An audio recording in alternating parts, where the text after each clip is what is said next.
and you're in Hell Week, and you're hour 1 of 130 fucking hours. All you want to do is go back home. You want the warmth. You may want something to eat. You want your girl to hold you. All those things of comfort are there in that 1 second. And this is where people lose. How hard that training is, I don't expect anybody to understand it, but 1%. But the loud voices of this world are the 99% who don't understand exactly what you have to do. So I ended up doing almost like back-to-back 200-mile runs. So I got lost the first time. I got seriously sick, was off course. So basically, I bed down about 12 hours. Then I got back in the race. So I was still part of the official race now. Got back in the race after 12 hours of being out of the race. So now I get to about 200 and some odd miles and I'm sick as hell. Can't breathe, high altitude pulmonary edema. Now the doctor tells me, if you get off course now and you go to the doctor, you won't be able to come back and finish the race. So I had to make a call. So this is where you're talking about. I'm literally laying in bed and I'm feeling better. I thought, honestly, I swear to God, I thought that someone was speaking to me. It was like, you're not done yet, motherfucker. It was actually probably my subconscious saying, get your ass back out there. This isn't for glory. No. This is now for the fact that you can. So either you can sit here and not and think about that for a whole year, or you can go out there for yourself and take some kind of pride in knowing that you could and you did. You figure it out by going inside yourself, by callousing over the victim's mentality. You're always a victim, even if you have everything in life, until you realize what you've achieved. And they forget that. And it takes a very, very unique person and unique mind to do some of these jobs that are necessary in this world. So we are the only access. We have to save ourselves. Mental hardening, mental toughness, it's a perishable skill. Just because you went through some training once and you got through it doesn't mean it lasts fucking forever. And that's where most people hated me, because I realized that. You recall fucking everything. And you definitely must recall when it comes to the mind. That is one of the biggest requalifications you must have. And when you're at that level, you got to recall every fucking day. A lot of people, man, how do you do what you do? At the end of the day, I ask myself one question: can I take one more step? And usually the answer is yes. So if you can answer that question and not take another step, that is real failure. So a lot of people can take one more step, but they choose not to. I don't know if you can take 2 steps. You got to answer that question after you take the first step. But I can always take one more step. So if I choose not to, that's on me. And I got to live with that. All the fucking times that I was like, I'm not going back. And I went back. I'm not going back. And I went back. I'm not going back. And I went back. It showed me even more of what we have as humans, if we're willing to go there and we're willing to push that extra step. I'm always looking for more.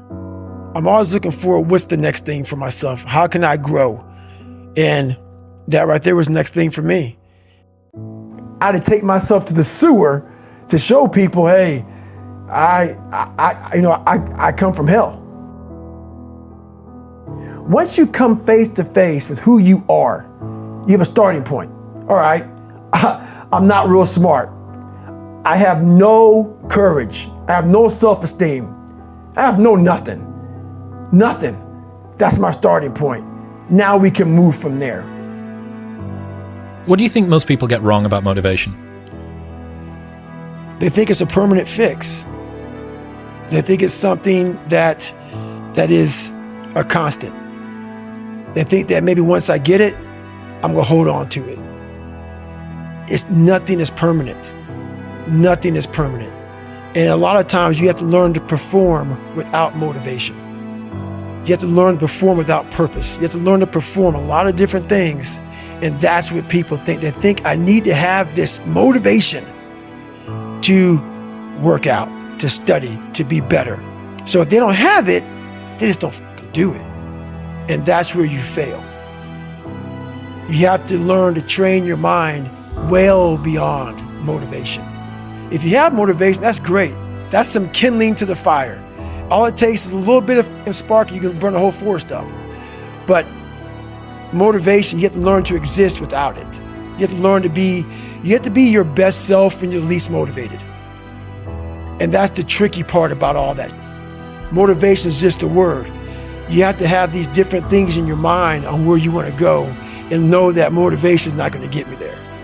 Because I'm not going to always be motivated. Jocko said the exact same thing. He said that discipline eats motivation for breakfast. But without a clear headspace, there's no discipline. Discipline is great. Motivation is great. But if you can't fit shit in your brain because it's all fucking cluttered with shit, there's no discipline. Let me use Hell Week. This is a perfect example. Hell Week's 130 hours. And 130 hours is a lot of seconds. Let's say you're in extreme cold water and your life is flashing before your eyes. Every time that wave goes over your head, your thought process is, I gotta get the fuck out of this water.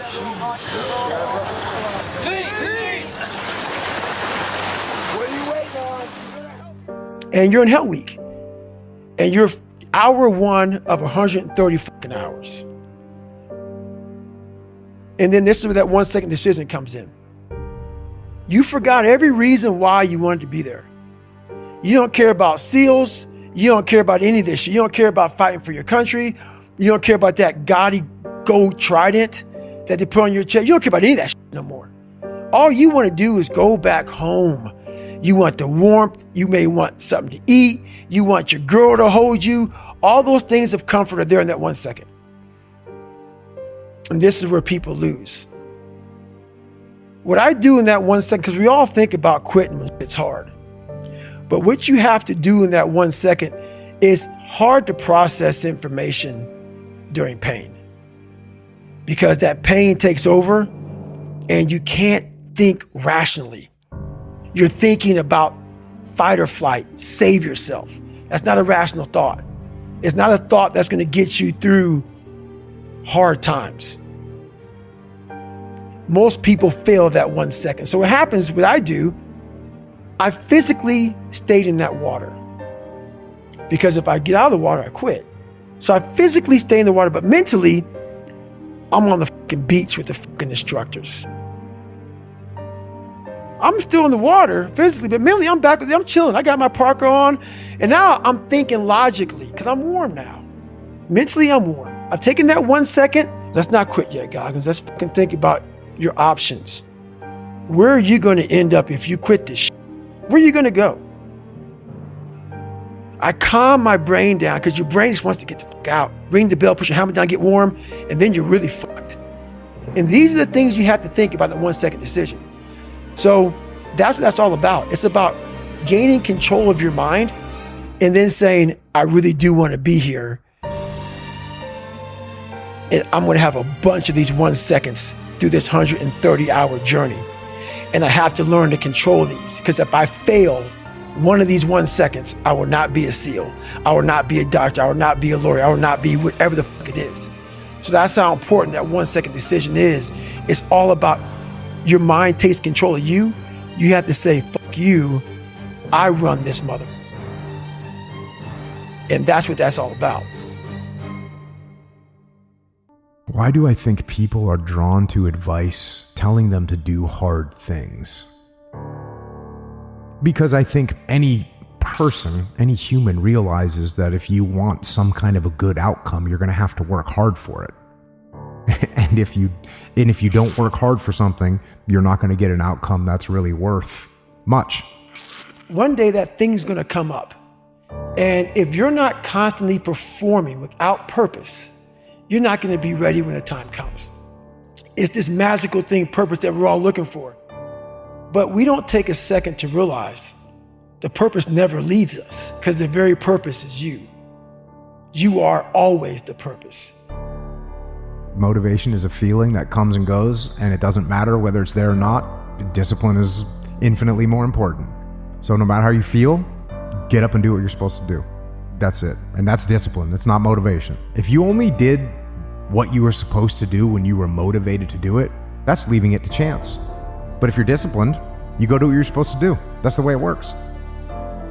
When I realized that I can learn through hard work, and I can beat the valedictorian in school, but I got put in 10 hours more a day than he does. You know what kind of strength comes from that? When you're sitting down and that guy, that valedictorian studied for an hour, and you know I caught you, and I am dumb, but I have the work ethic to catch you. That's where David Goggins got really invented. You know, what's the future? It's tomorrow. The future is, the weekend. That's the future. You don't realize, you can actually set yourself up. What you're doing today is connected to the future. This isn't working. The way you are doing this is not working. And I told you this, and I told you that, and I told you the other thing. And what I'm trying to say is that you need to change this part of your game. I've been hearing Goggins stories about his 3 times through. I mean, he was not due to quitting, right? I mean, his mentality was prepared to take him further than his body was twice. You are ready to do the thing, and you may have done everything perfectly, and there's something outside of your control in your physiology that said, nope. You don't get to do this. Yeah, the SEAL training is not fair at all. Yep. It's not fair at all. And I'm sure there's good guys that don't make it because they just physically can't handle it. For the most part, if you don't make it, it's because you didn't make it. Listen, it's not what I want. You know, I back down. I don't have a problem with that, so it's just the way it is. Like they have There's guys way more people that ring the bell than have blown out knees or whatever. It's probably 85-90% that ring out. I spent so much time, people always like, why do you run so much? You try to get in shape. No, the things I do in life, most of life, you're alone.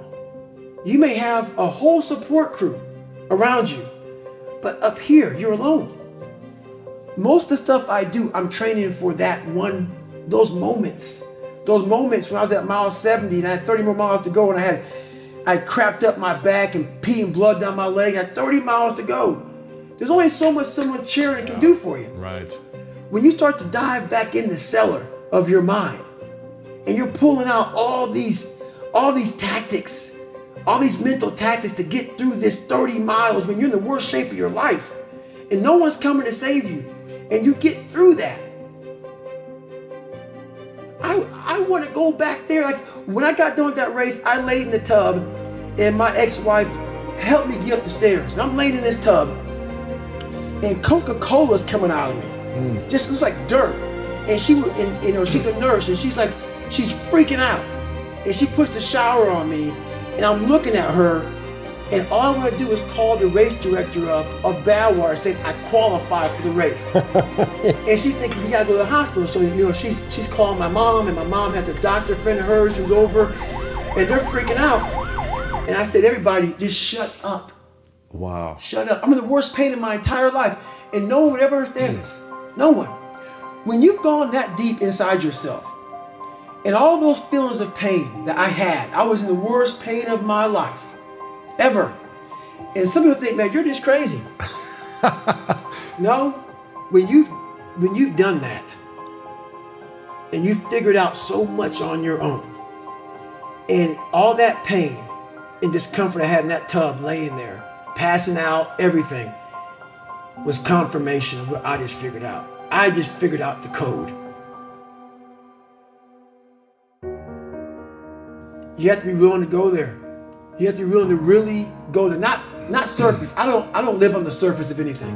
Yeah. Surface is what got me where I was at. It got me from 175 pounds to 300 pounds. Telling everybody I'm good. I don't give a damn. I'm good.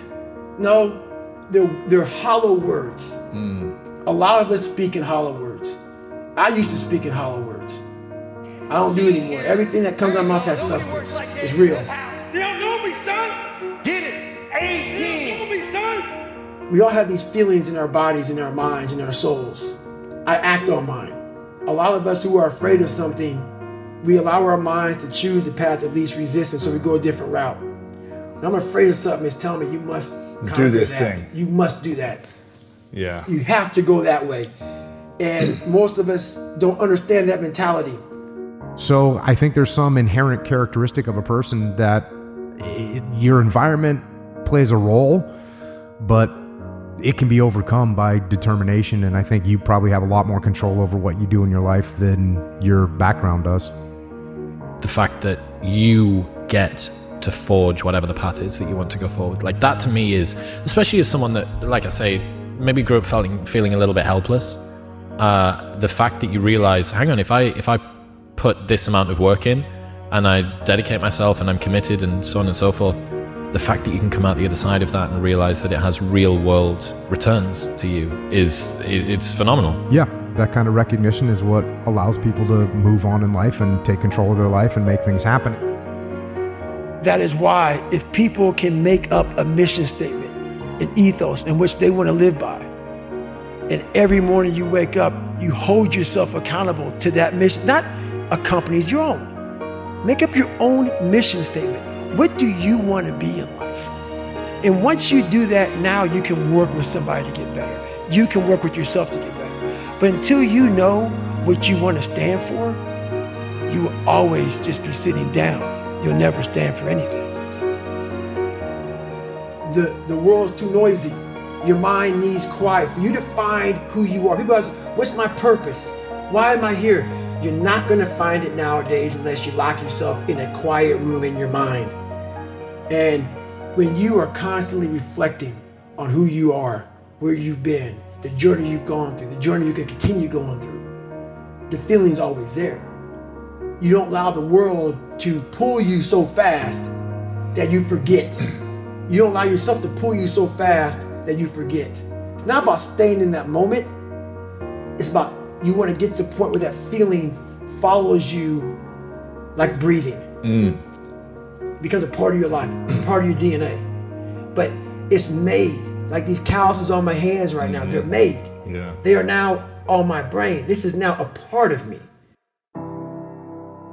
So you have to detach from your emotions, you have to get control of them, and you have to make sure that you lead your men in the right direction so they don't do something that is not the right thing to do. And for me, like the minute I feel some sort of anger, some sort of jealousy, some sort of frustration, most of the time I go, oh, you're getting mad, that's your ego. You're getting emotional about this. Take a step back and listen to what the other person's saying. Take a step back and try and see it from their perspective. Take a step back and try and understand what they're trying to say. What's amazing about the human mind is that it becomes your new norm. Like to think that I can run 200 miles, 240 miles, and that becomes like running 50. I never thought that was possible. This is why I'm always pushing that limit, because I know that within pushing these limits, there's always more. There's going to be things in your life that you don't have control over. Or much of the time, people say that's not my fault. There's nothing I can do about that. When there's something that's not right, when there's something going wrong, it's a mistake that I made. I did something wrong.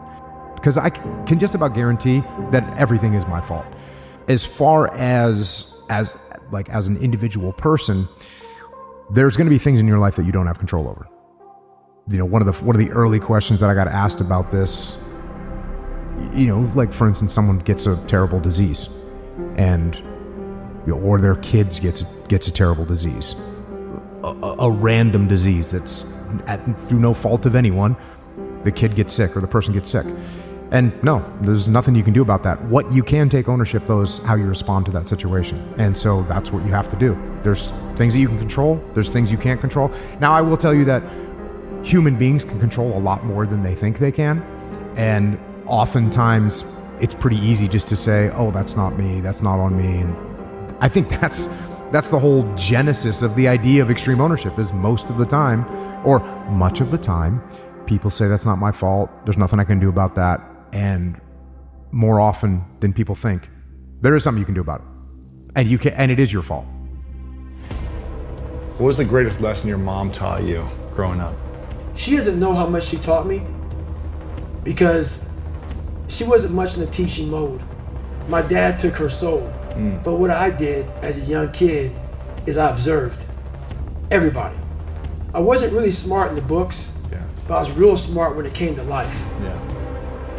And I was able to sit back and watch her mistakes. I was able to see how she struggled through life and how I don't want to struggle through life. She never picked me up. The biggest thing she did for me, and this is the honest to God truth, and she doesn't even know she did it. When I would bust my ass, and I would fail, when I was at the bottom of the sewer, she never picked me up. She never gave me that cookie and said, hey son, you know, it's gonna be okay.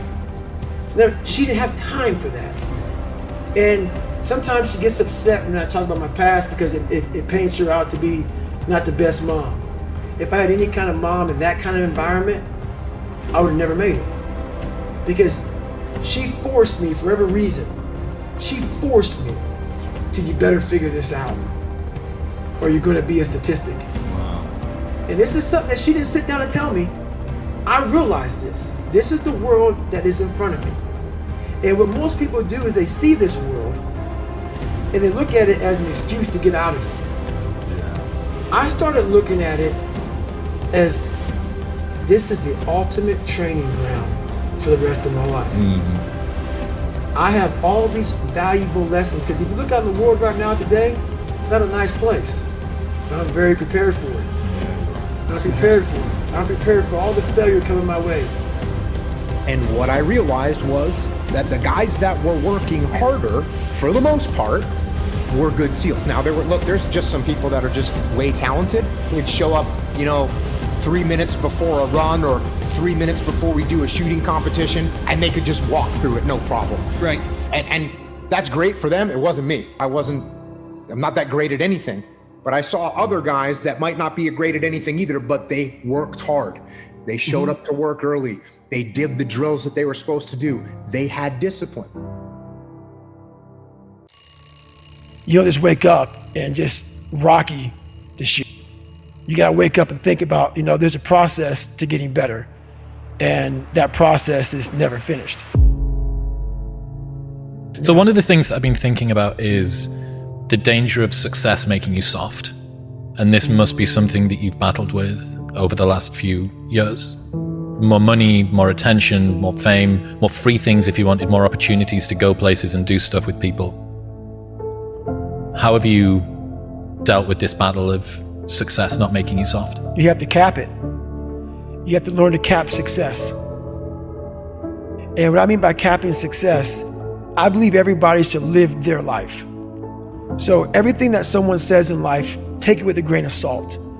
Take what they give and don't be like, oh, David Goggins said this or whoever said this. No, do not take what I say and do exactly what I say. So for me, what makes me who I am, because my mission is very different than yours or anybody else's. I have to go into a situation knowing, okay, I'm a guy who wants to make people better. For people to get better, I have to continuously get better myself. For me to do that, I can't just say, I have this resume, the resume is there forever, I'm good. I have to cap my success because for me to help people out, I can't just say I did it once and I'm good. I have to continue to reinvent the wheel of the mind. And that is evolution. You must continue to evolve. And you don't evolve, for me, in my job, unless I cap myself somewhere and say, okay, you made this much money, get back to fucking work. It's time to get back to work. Stop hearing yourself talk, get off the podcast, don't be on social media too much, cut out all the fucking noise, get back to the fucking mental lab, because that's where the knowledge came from. But where do you go to? You wake up on a morning, it's cold, it's wet, it's dark. Keep talking.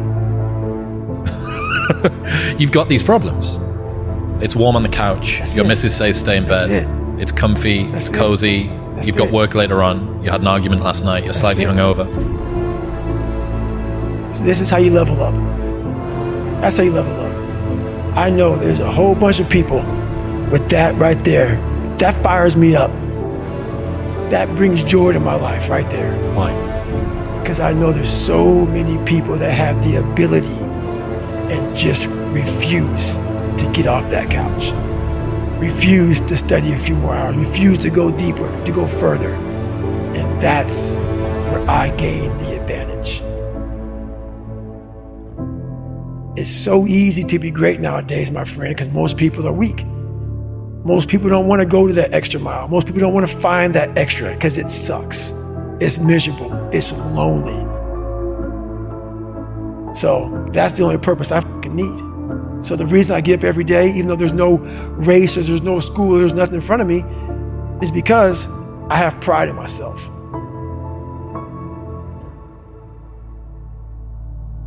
Everybody else feels, or to me, it always seems like everyone else has got it together. Because I get to see only what you choose to say, only what I'm around you doing that I get to see, whereas I get to observe my own inefficiency and foibles 10,000 times a second, right? I get to watch the texture of my own mind be completely unresponsive and useless. I see every single prideful decision, every single lie that I tell myself, every single time I make a promise and don't keep it. But I don't get to see that from everyone. So I'd always presume, because of this asymmetry, that everybody else had it sorted and I didn't. And it also made me think that everybody else's opinion was this perfectly balanced, well-researched, beautifully, they had me nailed down to a T. And what they were telling me was the truth. They could see something in me that I couldn't. And after a little bit of time and a good bit of building up of self-confidence, I realized that that's not the case. No. Before you get your feelings hurt by that bully at school or that boss at work, take time. Take that 1 second to pull back and study them. Because most people who are in good places, they don't care about what you're doing. They don't try to destroy you. For you to be this person who comes on and lies and tries to literally tear down everything I've worked for, you are in a very, very bad place. I've learned to study people before I react, because there's no successful person in the world who's in a good headspace that's going to ever attack anyone in that kind of manner. There's always going to be something wrong with them. I think if you got to see the inner texture of the people who don't like you's existence, you'd feel more pity than anger. I know why you hate me. You hate me because you're probably in the bed right now. You're probably an underachiever. You're probably somebody who doesn't want to do anything with your life. So I make you question everything about yourself. So I'm going to continue making you question yourself by coming out here and being even more successful. Maybe you can't find your why because you're lazy. Maybe you can't find your why because you have zero fucking ambition. What's your biggest fear? My biggest fear was fucking dying that 300-pound man. Never knowing I could be who I am today. A lot of us are wasteful, but we're wasteful of who we are in life. You gotta change your mindset to know my whole job now is at 4 o'clock in the morning. I get the kicked out of me for 18 months. You gotta create that new norm. That has to be your lifestyle. You are the master of your own mind. Create that masterpiece. Who's gonna carry the boats and the logs? That's you, buddy. Some of you just don't understand. Some of you been average for so damn long, you don't know what it is to do hard work. But there's a lot of you out there who want to be much more than average, but just don't know how to do it every single day, the grind. The struggle is real. It never gets any easier. You gotta get harder. No one cares what you did yesterday. It only matters what you're doing today. They don't know me, son. Get it. 18. They don't know me, son. Get it. 19. They don't know me, son. Yeah. How you doing? I'm back, motherfucker. I'm back. All of this solitary confinement got me back.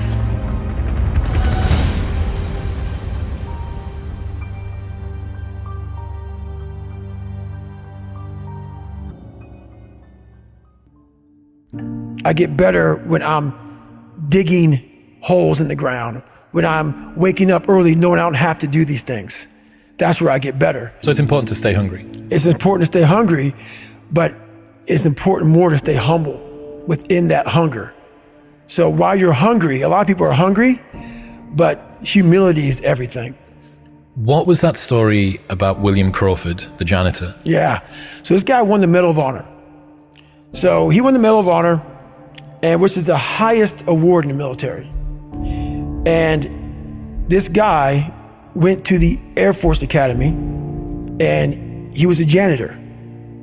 And no one knew who the this man was. He had the highest award in all the military for heroics. For heroics, saving lives, putting his life on the line, could have been killed. And he is now basically, cleaning shitters for young kids. And we can all imagine how that probably went. There's probably some, little bit of taunting here and there. And he just sat there and cleaned the shitter. So that's why he's in my trained humility part, because for this man to be at the level he was and have that kind of humility to go, I'm a Medal of Honor winner, but I'm gonna put that in my closet, and I'm gonna pick up my broom and dustpan, and I'm gonna pick up, this rag and clean this shit for these young men. That right there is amazing for me, man. That's where you grow. That's growth, huge growth. And also it shows that he was doing his job. He was a servant. He didn't look at himself any better than anybody else. The second you do that, you totally lost. You cannot look at yourself like people, with me even, I always look at people. I know where you are. I know where, because I've been there. That's why I help so many people out. I've never been above you. I've always pretty much been beneath you, and that's where my knowledge came from. So I know how to reach those people who are in the dungeon, because I've been there so many times. You have to be your best self when you're least motivated. And that's the tricky part about all that. Motivation is just a word. You have to have these different things in your mind on where you want to go, and know that motivation is not going to get me there, because I'm not going to always be motivated. Jocko said the exact same thing. You said that discipline eats motivation for breakfast. And discipline is good too, but without a clear headspace, there's no discipline. What do you mean? So let's say we have a circuit breaker, okay? And I'm loading everything up to one fucking circuit. Just load it up. It's gonna fucking blow. And once that thing blows, man, the circuit's all fucked up. You gotta have each thing plugged into the right spot, like a fucking crowded garage. You can't put anything in it.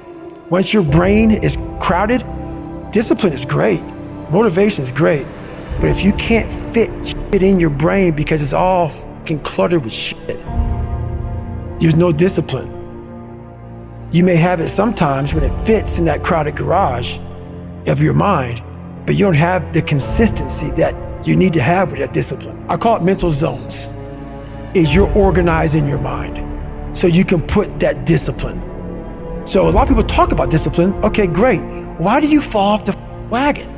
Why can't I continue with this routine? Going to the gym, being better, waking up early, eating the right foods.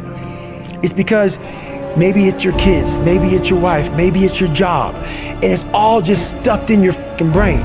You don't have it compartmentalized and organized in these nice shelves. A lot of people whose brain, hey, where's my demos? Let me look. They're fucking throwing shit, they're looking through totes, they're all fucked up. So where am I gonna put discipline in that mind if I can't find other shit?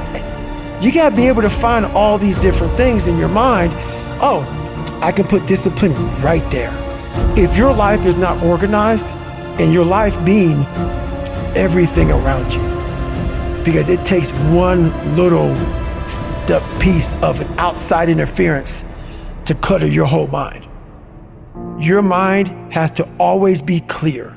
That's why I meditate 2 hours every single night, because I refresh, I reorganize the garage, which is my mind, every night. So then discipline's in there, organization, everything is in this right spot. I'm waking up and I'm giving myself all this armor, so when I come out in the world, I'm ready. I'm not waking up late, I'm not rushing around, I'm not disorganized. So when I wake up, I'm ready to go. Once you put away your phones and your computers and all that shit we have nowadays, your brain is the only thing you have when you're going through depression, when you're going through hard times, when you're going through death, real life shit. You can't Google that shit, man. You're alone.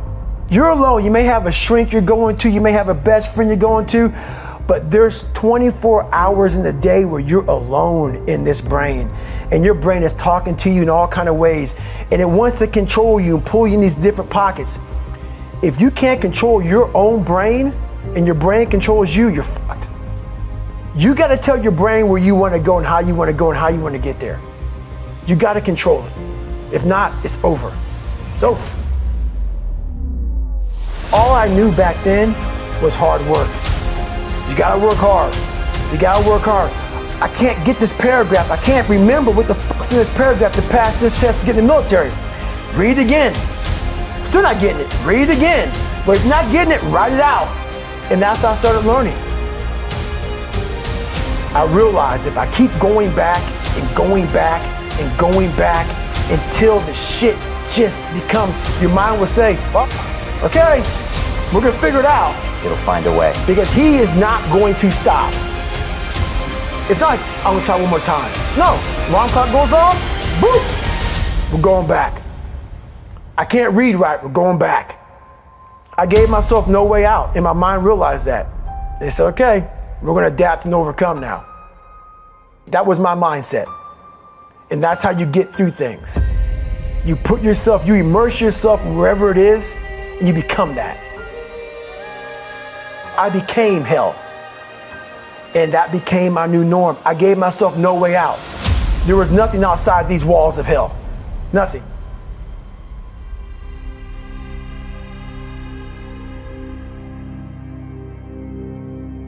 I watched this segment on TV about these guys going through Navy SEAL training.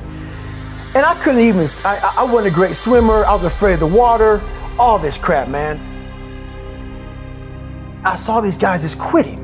But at the very end, it says 22 guys. This commanding officer's up there and he gives this great speech. So I started visualizing me being the 23rd guy, sitting there with these guys. I said, man, if I could feel that, that would change my life. And what was that feeling you wanted so bad? Respect? Accomplishment? No, victory.